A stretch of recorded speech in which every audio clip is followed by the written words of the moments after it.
When you hear a lot of the patient stories about whether there's someone in the family that had the disease, they will go ahead and tell you that yes, there were people that had symptoms. However, it took a long time to get a diagnosis because people didn't know what it was.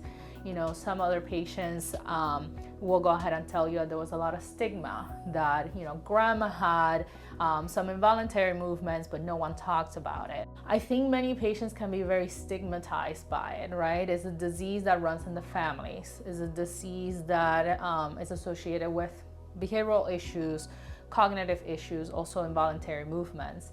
And many of those involuntary movements, many patients are erroneously thought to, think that they're intoxicated, like have alcohol intoxication, for example, and that's not the case by any means. But you can imagine how many of those patients and families can be seen in society and can be ostracized to some extent. I think it's important for the general population to know that with a rare genetic disorder, and there are many other rare genetic disorders, there is active research going on.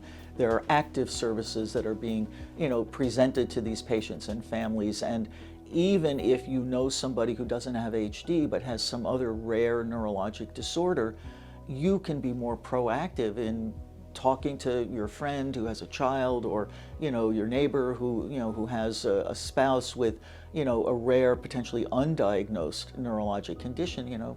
Look, there's people out there doing research. Let's go online. Let's see if we can find somebody who's knowledgeable and can help you take the next step. So I think general awareness that these are not just occasional disorders that can be hidden in an attic, but things that we do want people to become engaged with, whether it's for diagnosis, clinical care, or research.